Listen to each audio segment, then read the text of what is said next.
The cold seeped through the silk of her ruined dress, through her skin, and settled deep in her bones. Rain plastered strands of her hair to her cheeks, each drop a fresh taunt from the city that had once worshipped her. They had called her the Oracle of Industry, the woman with the Midas touch. Lena Sterling, founder and CEO of Sterling Innovations, the youngest self-made billionaire on the continent. Tonight, she was just a woman shivering on the pavement, her empire reduced to the stinging memory of laughing faces in a glass-walled boardroom. Gideon's face swam in her vision, his smile a predatory slash. "It's just business, Lena," he'd said, the words slick with false sympathy as the security guards flanked him. He, her mentor, her most trusted board member. He had orchestrated the coup with surgical precision, using her own ambition against her, framing her for the very fraud he'd committed. The locks were changed, the accounts frozen, her life deleted. A car door clicked open nearby, a sound so quiet and deliberate it cut through the hiss of the rain. She didn't look up. Probably some good Samaritan about to offer a pitying smile and a useless platitude. She wanted neither. Heavy, expensive footsteps stopped in front of her. The shoes were handmade Italian leather, polished to a black mirror that reflected the distorted city lights. They were immaculate, untouched by the grime of the street she was sitting on. The hem of a black wool overcoat, custom-tailored and impossibly dark, hung just above them. "Get up," the voice was low, a gravelly baritone with an edge of something she couldn't place. Not a request, a command. Lena finally lifted her head, the rain dripping from her chin. She couldn't see his face, hidden in the deep shadows of the waiting car's interior, but the silhouette was all sharp lines and coiled stillness. He was a man who owned the space he occupied. "I'm fine," she lied, her voice a raw whisper. "You are sitting on a wet sidewalk in a $2,000 dress that is now worthless." "You are not fine," he stated. It was a simple assessment of fact, delivered with zero emotion. "Get in the car." A spark of her old fire returned. "I don't know you."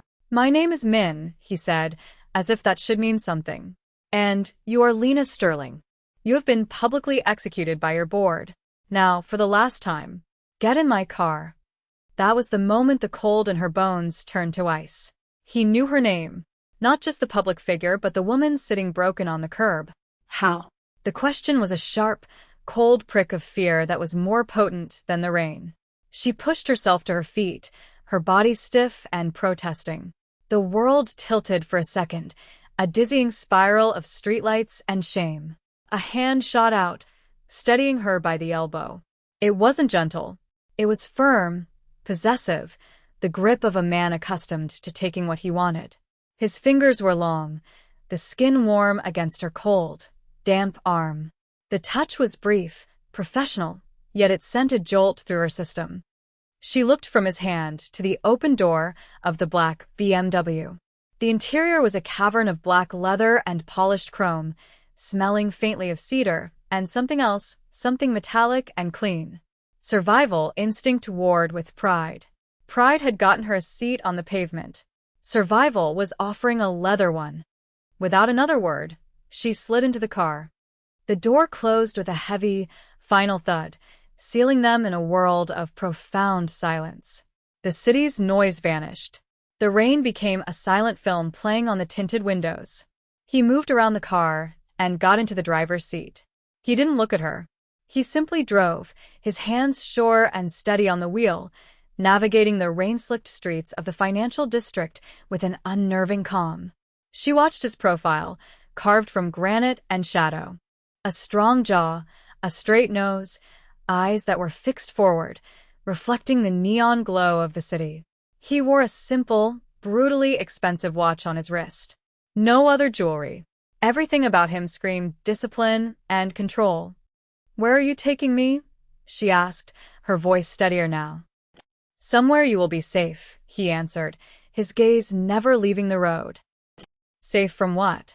He was silent for a long moment, the only sound the rhythmic sweep of the windshield wipers. "From the people who took your company."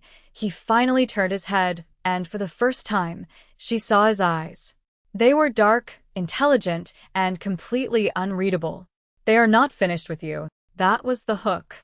That was the moment she knew this was not a rescue. It was an acquisition. She had just traded one prison for another, and she had no idea what the terms of her sentence were. The mansion was less a home and more a fortress of glass and steel, perched on a hill overlooking the city she had just lost. It was cold, minimalist, and immaculate. Not a single photograph, not one personal touch. It was the home of a man who did not live here, but merely operated. A severe-looking woman in a gray dress met them at the door and took Lena's ruined coat without a word. Min led her into a vast living area with a floor-to-ceiling window that framed the glittering, indifferent skyline. "You will stay here," he said, turning to face her fully. In the light, she could see the faint, silvery line of a scar that cut through his left eyebrow, the only imperfection on an otherwise flawless, intimidating face. "Why?" Lena crossed her arms, a futile gesture of defiance. "What do you want from me?" "Gideon Cole and his partners did not just steal your company," Min said, his voice dropping, becoming quieter and more dangerous. "They stole something of mine that was hidden within it. A digital ledger, containing sensitive data. Its recovery is my top priority." The floor seemed to drop out from under her. This wasn't about her. It was never about her. She was a key, a tool. "A ledger? I don't know anything about a ledger." "Perhaps not," he conceded, his eyes narrowing slightly. "But you built the company. You designed its digital architecture. You are the only one who might know the back doors, the ghost protocols where something could be hidden. Or you are the bait I will use to draw Gideon out." There it was. The cold, unvarnished truth. She was either a map or a lure. Her worth was purely functional. "And if I refused to help?" He took a step closer. He was taller than she'd realized, his presence filling the sterile room, making the air feel thin. He didn't raise his voice. He didn't need to. The menace was in his stillness. "You seem to be under the impression that you have a choice. Gideon believes you are a loose end. He will not stop until that end is tied. The only reason you are still breathing is because I found you before his men did. So you will help me. And in return, I will allow you to continue to live." He turned and walked away, leaving her standing alone in the center of the vast, empty room. The city lights twinkled below, a sea of diamonds she could no longer touch. She was trapped, chained to a man more dangerous than the one who destroyed her, with her life as the currency. She was a billionaire in exile, a queen with no kingdom, and her only ally was a monster who saw her as nothing more than a means to an end. The days that followed bled into a routine of luxurious imprisonment. Lena was given a suite of rooms that were larger than her first apartment, with a closet full of clothes in her exact size and a bathroom stocked with expensive, unscented soaps. It was all impersonal, efficient, and deeply unsettling. She ate her meals alone, served by the same silent woman in gray. She saw him only in passing, a dark shape moving down a hallway, the low murmur of his voice from behind a closed office door. He was a ghost in his own house. She spent her time on a secured laptop he provided, poring over the code and schematics of her own company, searching for the digital hiding place he spoke of. It was a bitter pill, dissecting the body of her life's work to find a parasite she hadn't known existed. Every line of code was a memory, every subroutine a monument to a sleepless night. And somewhere in her beautiful, intricate creation, Gideon had planted a cancer. One evening, a week into her confinement, the oppressive quiet of the house was shattered. A sharp, cracking sound echoed from the main floor, followed by a series of muffled thuds. The alarm system did not go off. It was an inside job or professionals who knew how to bypass it. Lena's heart hammered against her ribs. Her door was unlocked. She could run, hide. But where? She was on a private, guarded estate. Running would be a death sentence. Her mind, always her sharpest weapon, clicked into place. She wasn't a victim. She was a strategist. She scanned her room, her eyes landing on a heavy glass water carafe on the nightstand. She grabbed it, her hand steady. She crept to her door, pressing her ear against the cool wood. shouted commands in a language she didn't understand. Then the unmistakable, sickening sound of a body hitting the floor. They were inside. They were coming. Suddenly, her door swung inward. One of Min's guards, a man she recognized from the front gate, stumbled into her room, a dark stain spreading across his white shirt. He collapsed without a sound. Behind him stood a man in black tactical gear, a silenced pistol raised. Lena didn't scream. She didn't freeze. She acted. With a guttural cry, she swung the heavy carafe, smashing it against the side of the intruder's head. He grunted, stumbling back, disoriented. It wouldn't hold him for long.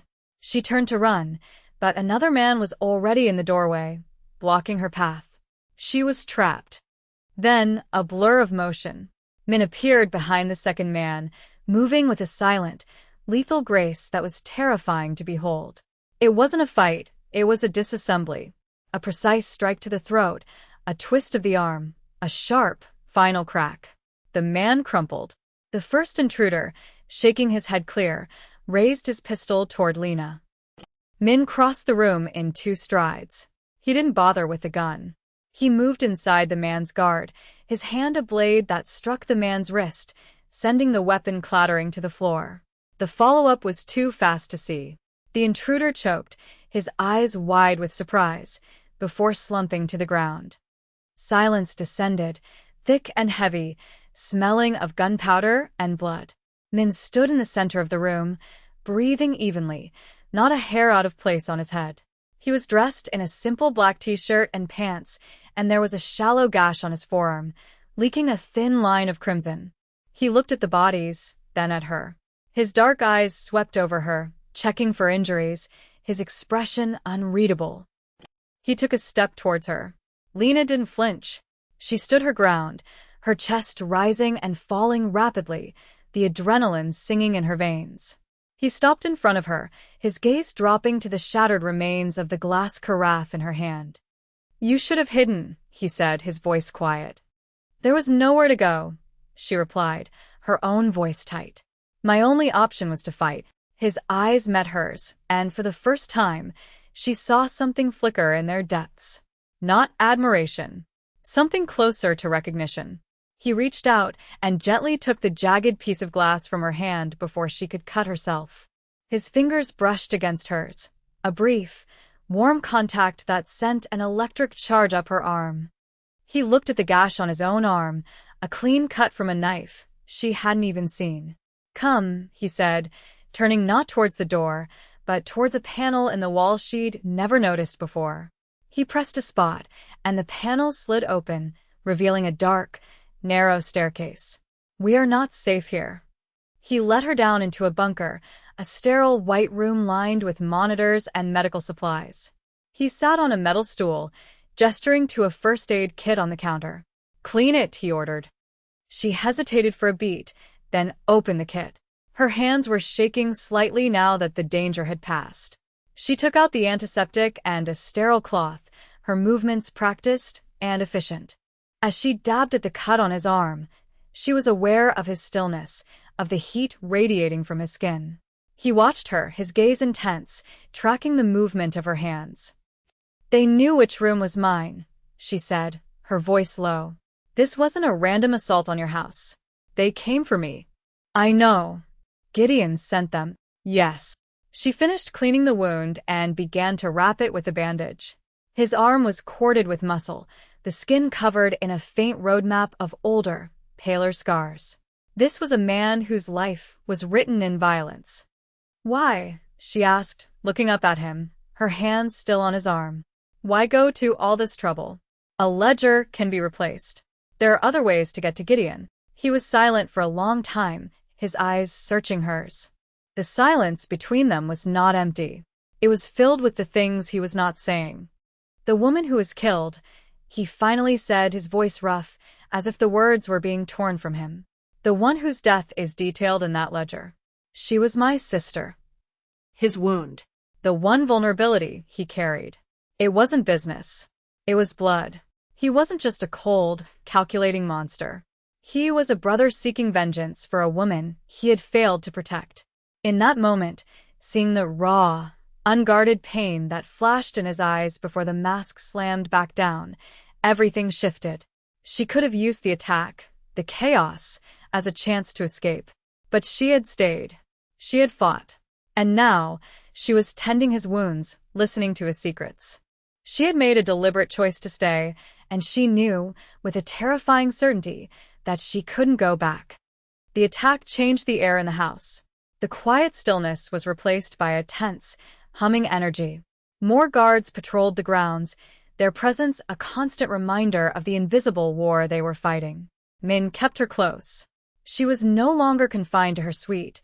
She worked in his office, a vast, glass-walled room where he conducted his business. She sat at one end of a massive mahogany desk, and he at the other. She learned to read his silences, to understand the subtle shift in his posture when a call displeased him.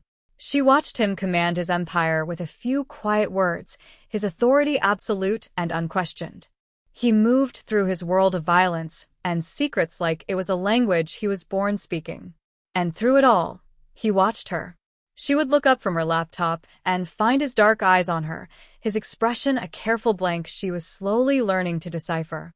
One afternoon, a message was delivered. Not through a call or an email, but by a brick thrown through the armored glass of the office window. It didn't break the glass, but it left a large, spiderweb crack, a visceral scar on their sanctuary. Attached to the brick was a single photograph. It was of Lena, taken that morning as she stood on her balcony. In the corner of the photo, a date was scrawled, circled in red. Tomorrow. He's getting bolder, Lena said, her voice calm despite the cold dread coiling in her stomach. He's not just trying to get in anymore. He's telling you he can reach me whenever he wants. Min stared at the photograph, his jaw tight. He picked up his phone and spoke 2 words into it. Move her. The transfer was supposed to be discreet. A nondescript sedan, a route through the city's less-traveled industrial zones. Lena sat in the back with Min, 2 guards in the front. The silence in the car was thick with tension. He hadn't spoken a word to her since the brick, but she could feel his anger radiating off him like a furnace. It wasn't directed at her, but at his own failure to keep her completely insulated from the threat. It happened at an intersection. A garbage truck blocked the road ahead, and a delivery van boxed them in from behind. It was a classic pincer move. Professional. Men in black tactical gear poured out of both vehicles, armed with automatic weapons. Min's hand shot out, pushing Lena's head down below the window level. Stay down, he commanded, his voice a low growl. The world erupted in a storm of gunfire, the sound of bullets pinging off the armored car like deadly hail. One of their guards in the front seat was hit, slumping against the dashboard.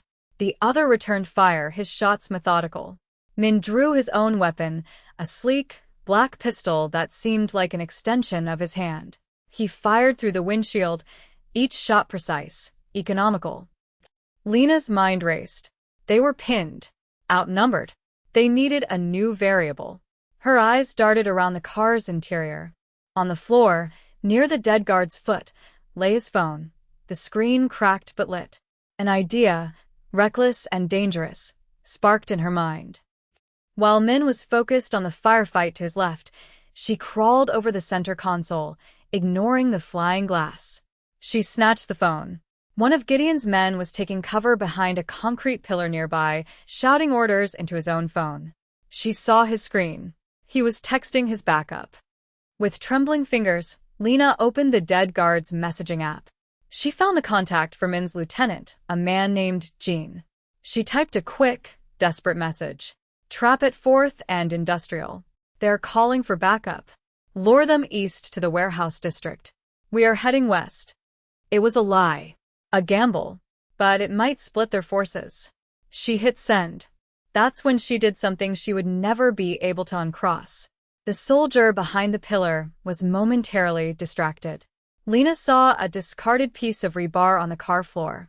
She grabbed it, opened the door just a crack, and flung it with all her strength.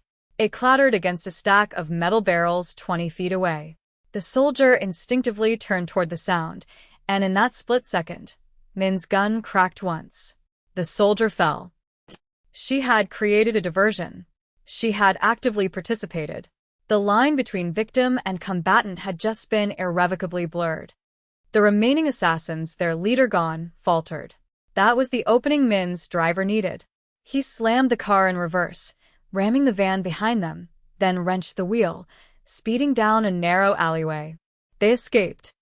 Later, in a new, even more sterile safe house, the adrenaline finally receded, leaving Lena shaking.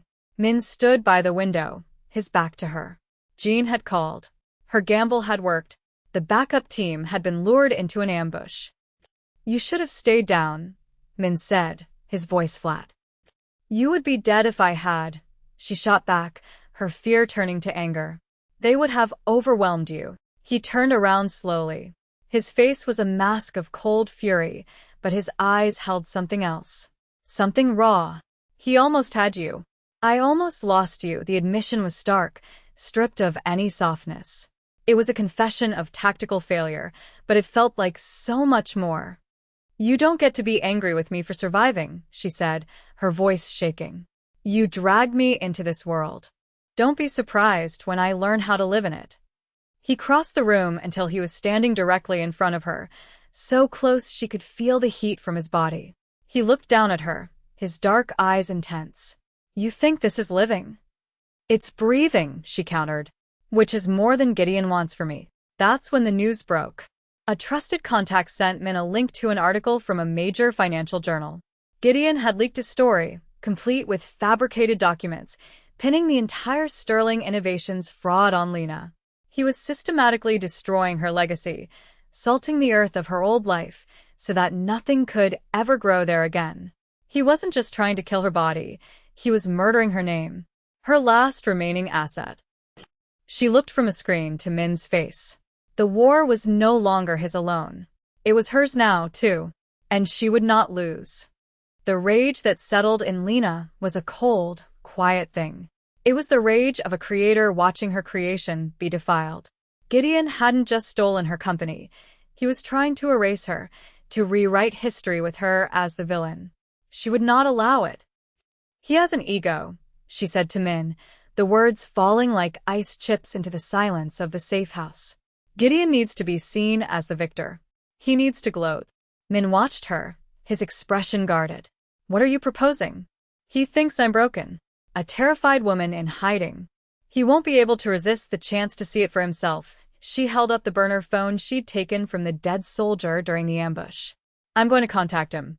I'll offer him a trade." "Absolutely not." Min's voice was final, a steel door slamming shut. "Hear me out," she insisted, her gaze unwavering. "I'll tell him I know where your ledger is. I'll say I want to trade it for a clean slate and a flight out of the country. I'll offer him the one thing you want in exchange for the one thing I want. He won't trust it, but his arrogance will make him take the meeting. He'll want to see me admit defeat." "It's a trap," he said flatly. "Yes," she agreed. "For him." She laid out the rest of the plan. The meeting would be at her old headquarters, the Sterling Innovations Tower. Her turf. It would be symbolic for him, the final nail in her coffin. She would wear a wire. She would get him to confess, to boast about how he'd outsmarted her, how he'd arranged for Min's sister's death. His pride would be his downfall. Min listened, his dark eyes never leaving her face. When she finished, he was silent for a long time. She saw the war inside him, the strategist recognizing the plan's brutal logic versus the man who had almost lost her once already. "I will be there," he finally said. "My men will be everywhere. The moment he confesses, we move in. But if anything goes wrong, if you deviate by a single word, I am pulling you out." "Understood." "Understood," she said. The next evening, Lena walked back into the lobby of her building. It felt like walking into her own mausoleum. Everything was the same, but it all belonged to someone else now. Gideon's men, posing as security, escorted her to the top-floor boardroom. Her boardroom. Gideon was waiting, standing in front of the massive window that overlooked the city. He looked smug, victorious. "Lena," he said, spreading his arms wide.